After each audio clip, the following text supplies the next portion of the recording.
متکلمین کے نزدیک چونکہ خدا کے سوا کسی چیز کا قدیم ہونا خدا کی یکتائی میں خلل اندازی کا باعث تھا، یہ متکلمین نے، اس لیے انہوں نے عالم کے حدوث کا دعویٰ کیا اور حدوث ہی سے خدا کے وجود پر دلیل قائم کی۔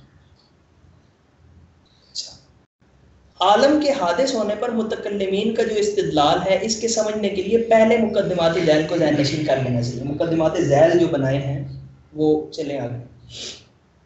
جی، یہ کہتے ہیں کہ کائنات میں دو قسم کی چیزیں پائی جاتی ہیں، یہی بنیادی طور پہ جو ہمارے ہیں علم الکلام کے ماہرین ہیں ان کا بھی جوہر اور عرض کی بحث وہ کرتے ہیں۔ اچھا، جوہر اور عرض یعنی وہ چیزیں ہوتی ہیں جو بذات خود قائم نہیں ہیں، مثلا رنگ ہے، بو ہے، شکل ہے، فارم جسے ہم کہتے ہیں۔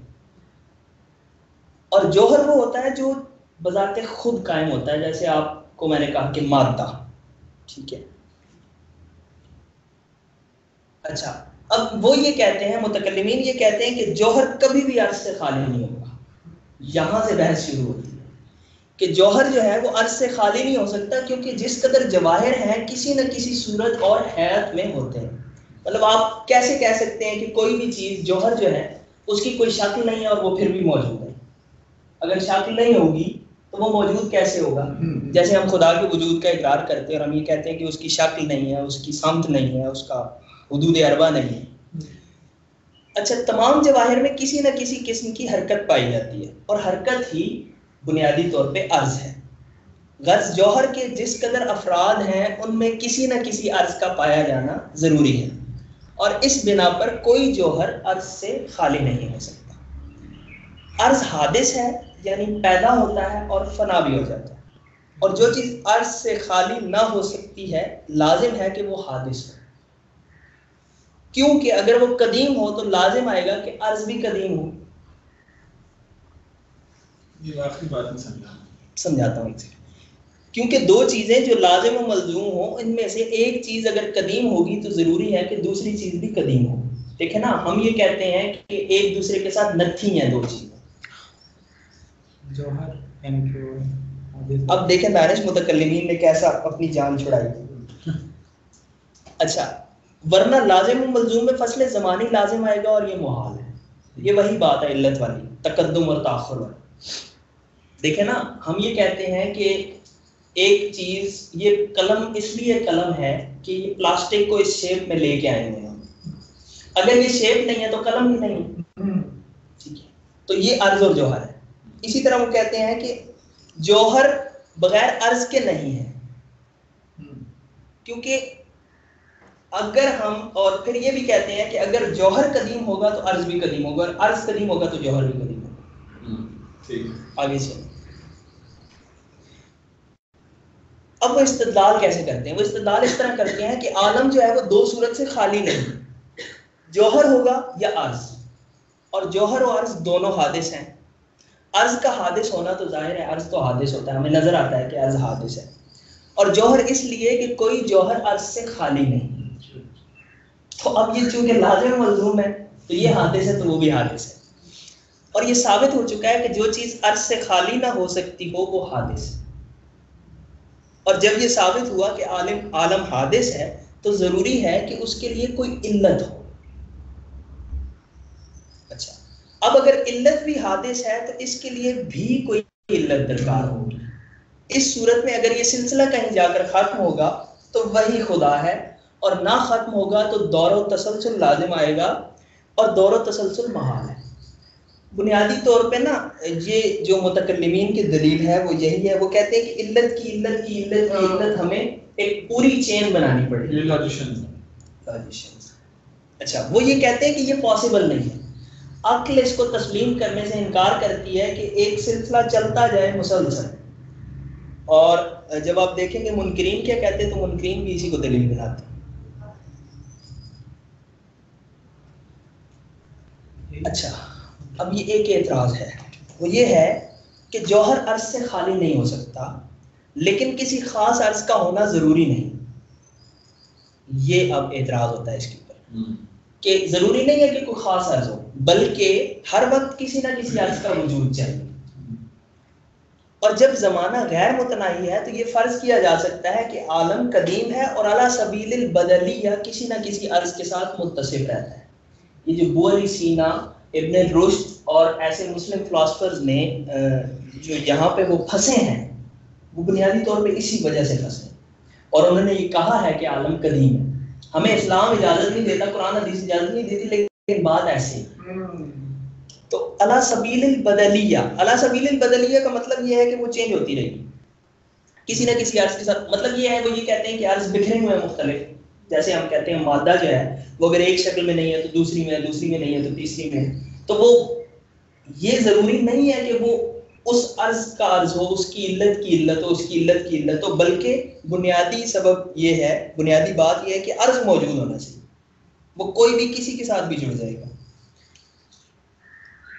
ایک سیکنڈ، اس میں وہ یہ کہہ رہے ہیں کہ عرض موجود ہونا چاہیے اور وہ کسی بھی علت کے ساتھ جڑ جائے. ہاں، so the form already exists. یعنی فارمز بہت ساری ہیں.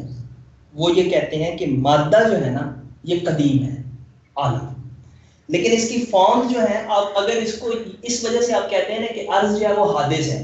ہم نے جو پہلے سمجھے تھے آپ کہ عرض حادث ہے، عرض اس کے لیے لازم ہے جوہر کے لیے. تو لازم و ملزوم میں یہ نسبت پائی جائے گی کہ اگر ملزوم حادث ہے تو لازم بھی حادث ہوگا. یہ کون سی نسبت ہے؟ یہ کہتے ہیں کہ یہ جو شکلیں ہیں، فارمز جو ہیں اعراض، یہ الگ الگ تو حادث ہیں، لیکن ان کا جو سلسلہ علی سبیل البدلیہ ہے، یعنی چینج ہوتا رہتا ہے، وہ قدیم ہے اور غیر متناہی ہے. اور عالم کے حادث ہونے پر استدلال یہ تھا کہ اگر عالم قدیم ہو تو اعراض کا بھی قدیم ہونا لازم آئے گا. تو ہم یہ کہتے ہیں کہ اعراض قدیم نہیں ہے، بلکہ وہ سلسلہ قدیم ہے. مطلب الگ الگ پرسن ان کا قدیم نہیں ہے، ایک کلی ہے، یہ اس کو کلی بناتے ہیں. جب کلی بناتے ہیں تو کہتے ہیں بطور کلی کے یہ قدیم جو ہے عرض ہاں مختلف افراد ہیں نا اس کے، تو وہ قدیم ہے. اچھا، اور جب زمانہ غیر متناہی ہے تو سلسلے کا قدیم ہونا بھی ممکن ہے. یہاں پھر زمان کی بحث آتی ہے. متکلمین نے اور بھی بہت سی دلیلیں قائم کی ہیں، لیکن سب کی صحت اس بات پر موقوف ہے کہ سلسلہ غیر متناہی کا محال ہونا ثابت کیا جائے. یعنی آپ یہ سمجھ لیں کہ ان کا جو ان کی فاؤنڈیشن ہے وہ یہ ہے کہ یہ کہتے ہیں کہ ایسا نہیں ہو سکتا کہ علت کی علت کی علت یا سلسلہ غیر متناہی لازم ہو. ایسا محال ہے. یہ ممکن، محال اور ممتنع کی بات کرتے ہیں. اس پر دلائل تبھی جاری ہو سکتے ہیں کہ جب یہ مانا جائے کہ یہ سلسلہ مرتب ہے. منکرین یہ کہتے ہیں کہ ایک علت ختم ہونے پر دوسری آ جاتی ہے، لہذا علت کا کوئی مسئلہ نہیں ہے. اصل بات یہ ہے کہ عالم قدیم ہے. یہاں پہ ایک مسئلہ ہے جس کی طرف سارے کے سارے گئے ہیں، یونانی فلاسفرز بھی، باقی بھی، جنہوں نے خدا کے وجود کو بامر مجبوری اگر مانا بھی ہے علت کی شکل میں یا عالم کی شکل میں. انہوں نے کہا یہ زمانہ خدا ہے یا یہ عالم خدا ہے یا خدا ایک علت ہے. تو بھی پرابلم یہ ہے کہ اگر خدا کا وجود ثابت کر لیں تو اس کا فاعل اور با اختیار ہونا، فاعل با اختیار ہونا ثابت نہیں ہوتا. ان دلائل سے صرف ایک علت العلل کا وجود ثابت ہوتا ہے. علت العلل کو انگریزی میں کیا کہیں گے؟ Reasons of the reason, cause of ultimate reality, ultimate cause. لیکن اس علت کے لیے یہ ضروری نہیں کہ اس سے معلول با ارادہ اور اختیار صادر ہو. آفتاب روشنی کی علت ہے، لیکن آفتاب کو نہ علم ہے اور نہ اس کا کوئی ارادہ روشنی پھیلانے میں کار فرما ہے، بلکہ روشنی اس سے خود بخود صادر ہوتی ہے. اس بنا پر بہت سے حکماء کا مذہب ہے کہ خدا نے عالم کو با اختیار نہیں پیدا کیا بلکہ اس سے صادر ہو گیا اور اب یہ چلتا جا رہا ہے.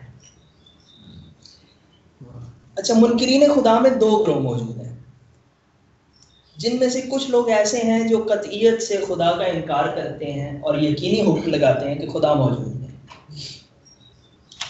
اب وہ وہاں پہ ایک چھوٹی سی دلیل ہے جو ہم نے پڑھی کہ ہم یہ کہتے ہیں کہ جب ہم نے کسی قضیے کو ثابت کرنا ہے اور کسی قضیے کا انکار کرنا ہے، مثلا میں یہ کہتا ہوں کہ ہر انسان حیوان ہے اور آپ یہ کہتے ہیں کہ کوئی انسان بھی حیوان نہیں ہے، سپوز کریں نا ہم کہ منطق ہے بنیادی سی بالکل بات ہے. میں یہ کہتا ہوں کہ ہر انسان حیوان ہے.